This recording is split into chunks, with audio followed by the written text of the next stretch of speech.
Hey, you're listening to Blindsight. Let's go. Mental health isn't something to take lightly. It's time to fight. It's time to thrive. Let's do this. Hey there, welcome to Blindsight. This is your co-host Bill Lundgren with Jonathan Price, and we have a very important subject to talk about today. Of course, all our subjects are important, but this one is particularly something people don't talk about, and that has to do with those forbidden words, sex and intimacy. And the fact that, the things our mothers and fathers didn't teach us, we have to deal with as adults. And they didn't do a very good job, with some people anyway. So anyway, Jonathan, how are you? I'm good. The weekend was wonderful. A couple weeks ago, went to go see Hamilton, so that was really nice. They did a good job. Great show. Oh, it's a great wonderful show. I love going to the musicals, and what I really love, and so because I'm a actual music nerd and I like musicals, I really watch pit orchestras and conductors and listen to the music behind it, and there's so many technical things about the pit orchestra that people don't understand. So people think, oh, they're just playing to recording. No, you've got a group of 25 to 30 musicians sitting underneath the stage, all working together to make something really, really incredible. And it just sounds like the recordings. And a lot of people just don't understand that. And so it's really fun for me to watch that. And then I also like watching the scene transitions. So the people coming on and off the set when they're doing set design or set transitions, or I like to watch the auxiliary people because they're the ones who are really making the show happen, not just the leads and that kind of stuff. Most people focus on that. But I tell you what, knowing the intricacies and all that kind of stuff of what's happening behind the scenes is so wonderful to me. And I just appreciate it on a whole other level after, seeing different shows. So it's good. Yeah. What about you, Bill? Well, I'm dealing with catastrophes in my condo, but when we because they had a pipe leak and all that kind of stuff. But Hamilton is one of my favorite shows. Oh, nice! And I've seen it 3 or 4 times. And I was raised going to musicals. I mean, when I was a little boy, I was going to musicals. So that's been like a meal to me, just to nurture me whenever I get to a show. So I'm glad you had that experience. Yeah. Mm-hmm. Yeah, it's awesome. Well, so let's introduce our host, our guest, Dan Purcell, who's a sex and intimacy coach. And you don't hear about that title used that much, but this is why we invited him on. So, Jonathan, you want to do the honors?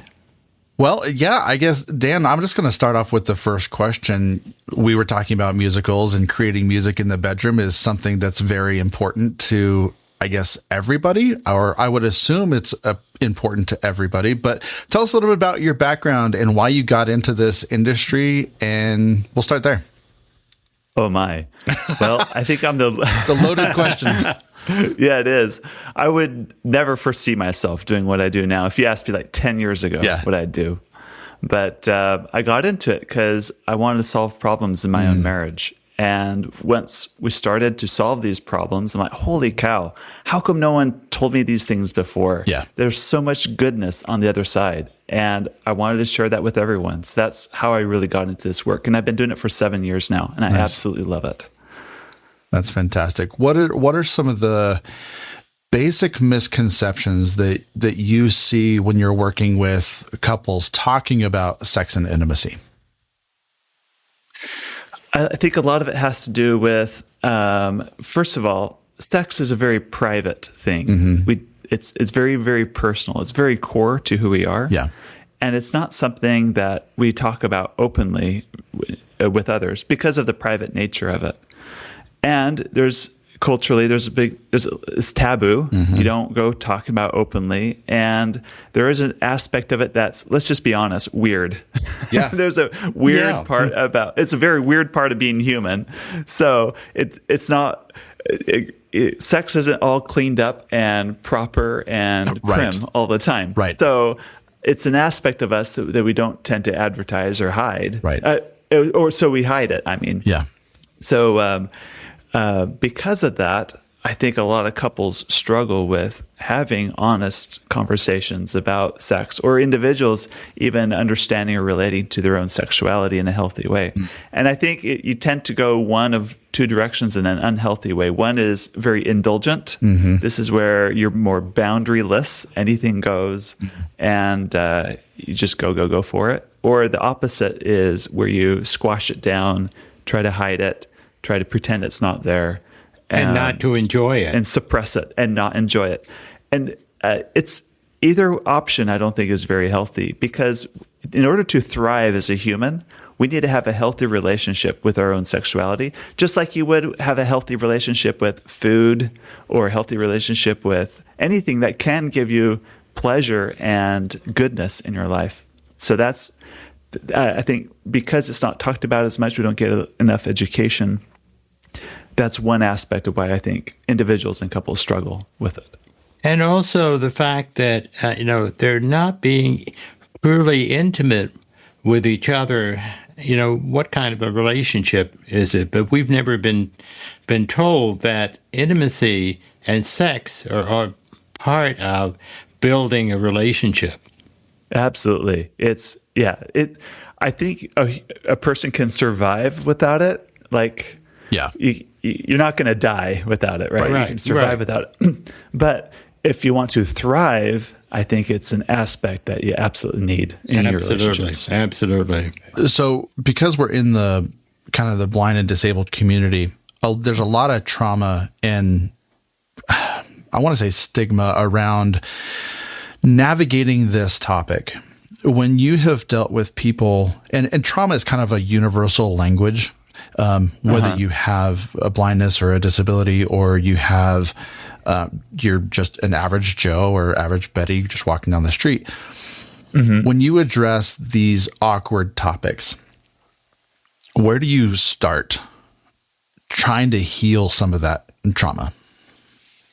Well, first is, let's just acknowledge no human, no adult is without some degree of trauma in this area. And trauma can be like, they say capital T trauma and lowercase t trauma, meaning major events, minor events. Like, so everyone, whether you have a disability or not, you're subject to some degree of some trauma around it. Meaning, when I say trauma, what I mean by that is some situations or some memories or some thoughts kind of give you a trauma response where you feel like flight or fight or freeze or something like that, right? Like an irrational response to something regarding something to do with sexuality. And for example, for me, I was born in Japan and I lived in Japan till I was 8 years old. Wow. And being the only blue-eyed, blonde-haired kid in my school, I stuck out like a sore thumb. Yeah, sure.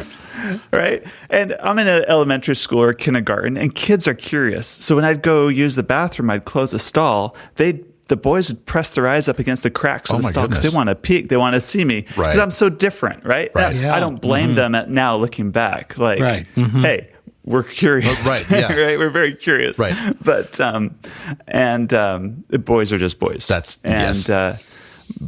that's like a trauma that I guess a lowercase t trauma that I've had. It's like I felt very intruded upon, and like so I think everyone carries some aspect of this into their which is part of the growing. This is why I think sex and intimacy in this work is so fulfilling, because as we learn to unpack these things, it actually gives us a platform to grow on and become a strength in the end. Well, I think one of the problems we have in the disability community in general I saw a figure 84% of women with a disability report sexual abuse, sexual assault in their history, and that is an incredible number. Because part of the reason being that I think is because people see people with disabilities as being very vulnerable. So when somebody has that kind of experience and then is wanting a relationship with someone, that's got to be the lens through which they may experience themselves and perhaps the other person. And it really gets very almost like there's some of this assault or the trauma being repeated over and over again until they learn, oh, I don't have to put up with this. Just because I'm disabled, I don't have to be treated this way. Right. And that's one of the gratifying things in terms of the work that we do to help people realize that. Yeah. That's, I don't know the source of that statistic, but it's unfortunate that it's so high. Any unwanted sexual attention, any unwanted, like non-consensual sexual touch that's not welcome. And if you grow up thinking that's just the way things are, I have to give into this, I have to. Right. And then you start creating strategies, right? Like disassociation's a popular one. You got it. In the middle of being touched or whatever, fondled, whatever it is that you don't like, in order to cope with it, you're going to start to disassociate. Then later on, you get into an intimate relationship. Exactly. You've kind of created those neural pathways of these habits. I'm going to disassociate in it. And then it's really hard to use your sexuality to build an intimate relationship when you've used it as a way to disconnect from reality up until then. So there's a lot of healing that can go on for that. So exactly. I want to park there for a second because you bring up an interesting point. When you have somebody who has been through that kind of either capital T, lower T trauma, you have people who have built that wall either consciously or subconsciously. When you have somebody who's gone through the trauma, they clearly have to go through their trauma on their own and do that self-healing. But does the healing get more enhanced when you bring in that other person and you work on that problem as a couple? Does it help? Does it hinder the process?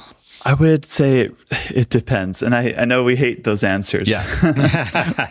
Yeah. Let's say the other person in the relationship is very patient, very kind, is going to go at whatever pace you need for your healing and just be your biggest cheerleader, your biggest support through this. Yeah. And I think that I can't think of a better combination that will help you accelerate your healing than being with a partner like that. Yeah. But if you're with a partner that's impatient about it, like, right. Come on, we've been at this for months. Right. Can't you just get it on? Like, Exactly. What about my needs? Right. I need my needs met. Or Exactly. if you use those language and then it just pressures it, then I don't think it's going to, it may not, it might slow down the healing growth. So it really depends on who you're paired with and their approach to it. Yeah. And that's an important point because it can heal, but it has to be handled in a way that's beneficial, and the other person who, was not party to it is going to be very confused, and that person's going to need a lot of support. Yes. Yep. I think one of the best solutions for healing sexual abuse is having good sexual experiences. And it's funny, it's because we're embodied people. We experience traumas in our bodies, but we also heal the traumas with our bodies. So by having those positive sexual experiences can help us rewrite those stories. And pleasure is so important to not only just creating a stronger bond in an intimate relationship, but also healing. Pleasure just has this ability to heal our minds, heal our bodies, heal our spirits. I like that. Go ahead, Bill. Yeah, I like that too. I think there are two pieces to it. One is that we've been so conditioned, as we said at the introduction, to not talking about it. Mm-hmm. And it just getting used to the idea of having fun with sex instead of being an obligation or having to produce a child or all this kind of stuff. Just having fun is almost like a radical way of thinking about sex. For sure. These days. Right. And part of my coaching, I have the privilege of helping women who've never had an orgasm, help them learn how to have orgasms. Or usually men don't have that problem. Right. But the first thing that the women that really make progress in this is it's exactly that. They have to let go of an outcome. Right. Like if they think I have to have an orgasm in this, it gets in the way of it. Right. It's instead. Well, that happens to men too. Men absolutely. The performance anxiety. Yeah, for sure. Yeah. Right. And instead, just say, we're just going to have a pleasurable experience and do only what feels good right now. And once you kind of really embody that mindset, then all of a sudden, orgasms start to happen. So exactly. Well, we've kind of danced around this question, so I'm just going to straight up ask it. How emotional, or can you share some examples of like how emotional and physical intimacy can be cultivated despite maybe physical limitations that might be present with either one partner, both partners? Can you just talk about that for a little bit? Yep. So the question is, how do you cultivate more emotional intimacy? Yeah. And I love this question. Emotional intimacy is the foundation for, I think, any intimate relationship. Can two people who just meet have sex? Yes, they can. But is that going to build a strong, long-term, intimate relationship? I don't believe so. And I also personally believe the very best sexual experiences are also very intimate experiences. There's more of a soul sharing. There's more of it's very bonding. Sure. It's about your hearts coming together. So if you're going to want to have those kind of experiences, then you have to learn how to connect emotionally. And generally speaking, there are differences between men and women. And this is broad brush, and of course there's going to be exceptions. But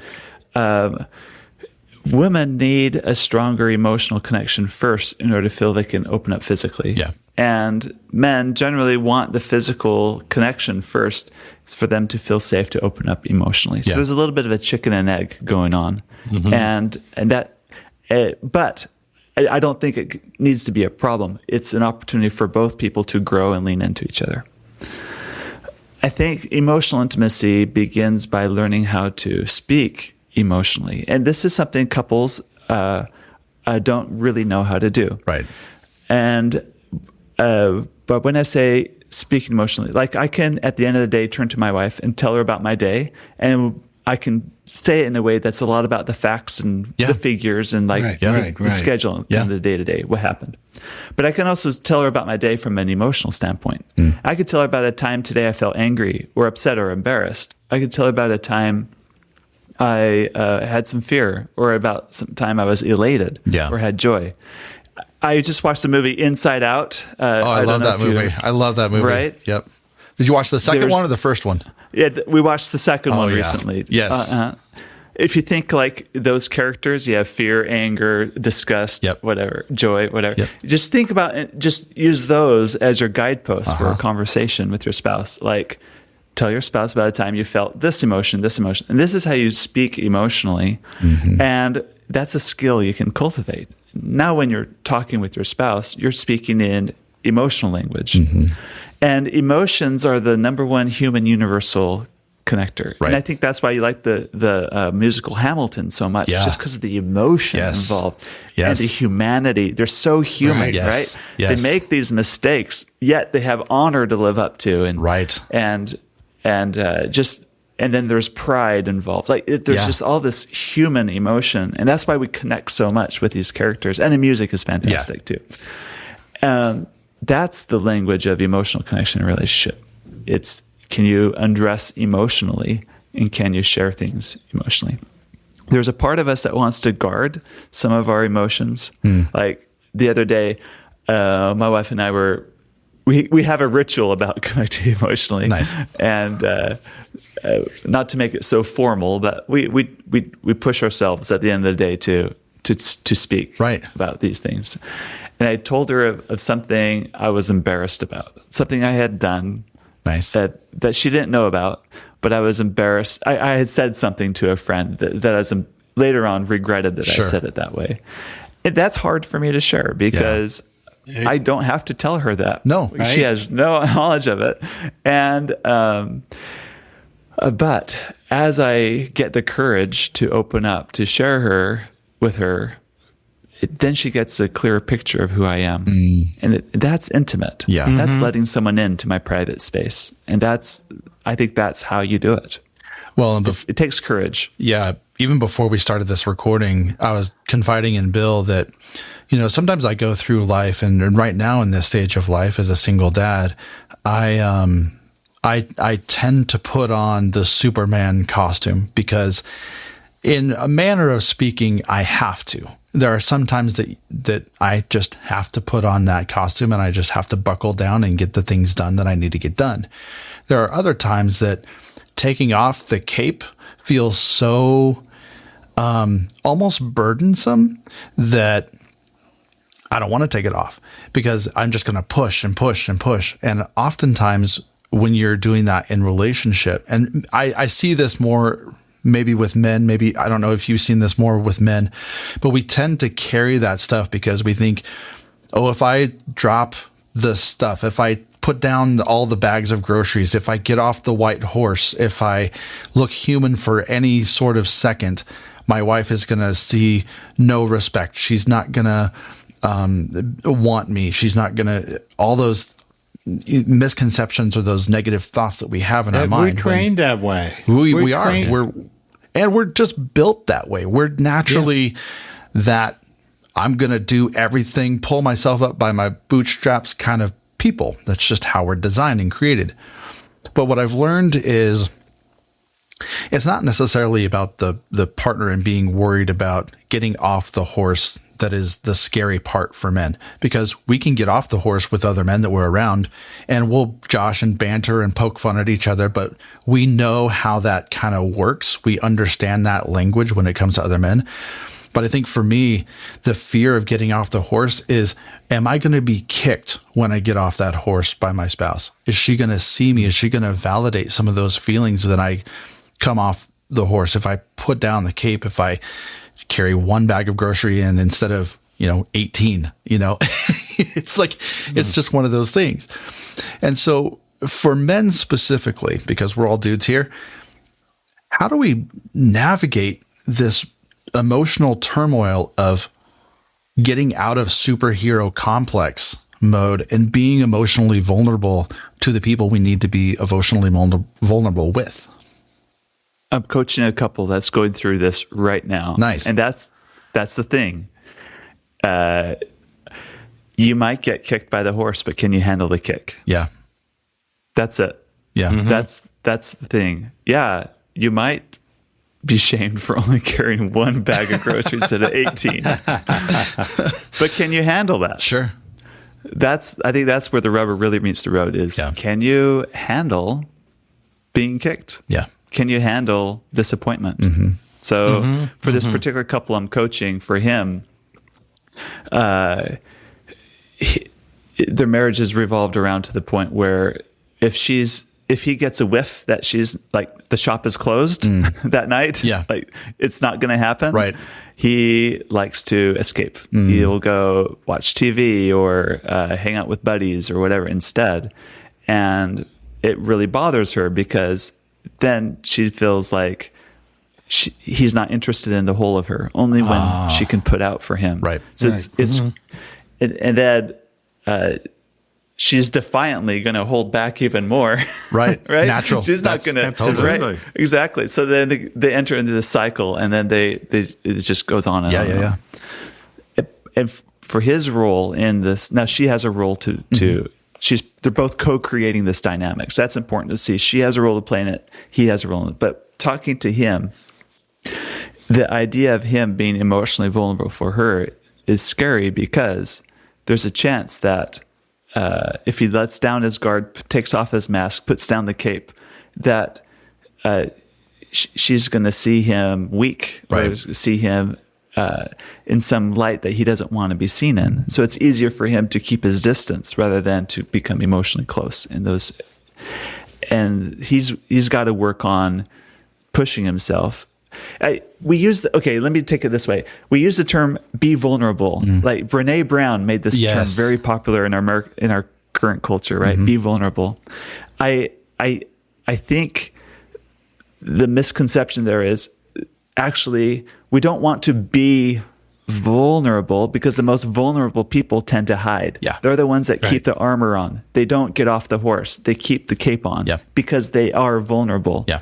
What we want is people who are open, that can handle vulnerability. So it's about being able to tolerate. It's about tolerance. Yeah. I can tolerate the discomfort of exposure here in this intimate relationship. I can be more open with you, and I can handle more vulnerability. Yeah. It's not that I am being vulnerable on purpose per se. I'm not exposing myself to real hurt. Yeah. But I can take a kick from a horse, and I'll be fine. It's that kind of a mentality. I like that. And when you have somebody, for example, who had recently has lost their sight, they begin to feel less than. And then it becomes even scarier to allow yourself to be seen by someone as not quite as being vulnerable, because somehow they seem, because I have a physical disability, therefore I'm less than, and I'm going to have to hide it in some way, or I'm going to have to avoid any situation where I can't handle it because it's just too scary. Right. And a relationship, in the relationship, like in an intimate relationship, I think the more we hide, the more trouble we're going to have building intimacy. Right. Absolutely. Because that's what builds intimacy, is our being able to be who we are, or to reveal who we are. Yes. Yeah. Well, so it takes an incredible amount of courage. I hope listeners can realize that. This isn't for the faint of heart. Yeah. Well, and it's interesting that we spend so many times. This is true in my life, so I'm speaking just from me. But you spend so many times, or that time, trying to demask or make a safe place for that person consciously, only to say, "Oh, wait, now I have to remove my mask." I don't want to do that. Because, I mean, we want people to open up to us so we feel vulnerable, but it's a fake vulnerability, or it's a fake. I'm not sure what the best word to put it in there, but it almost becomes disingenuous in a manner of speaking. But I love all of this stuff. I had one more question.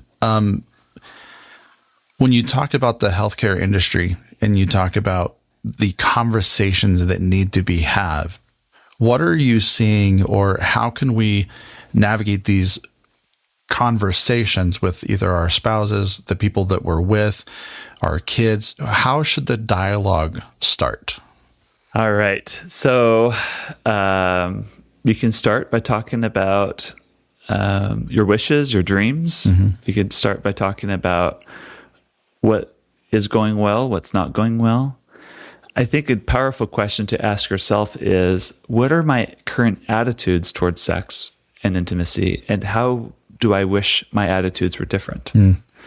Because for some couples, sex and intimacy really revolves around, for example, a lot of the couples I coach, it'd be, I do sex for him. It's a man's need.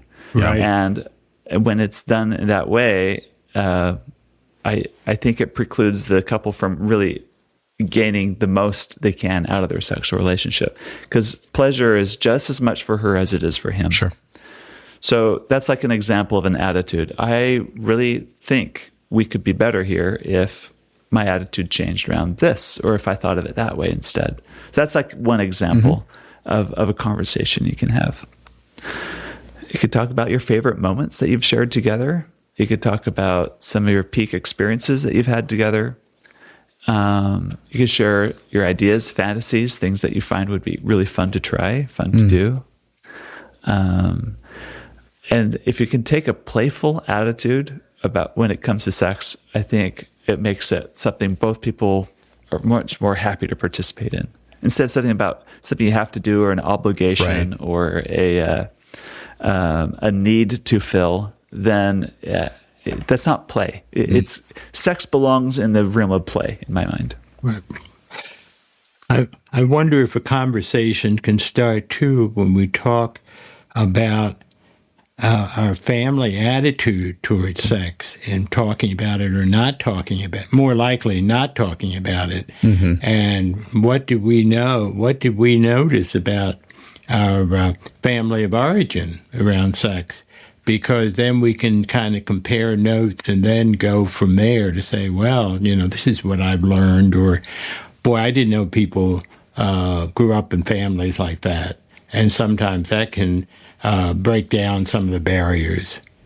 When we're talking about something distant and then begin to bring it to something close, I would imagine. I've done that with couples. Yeah, that's great.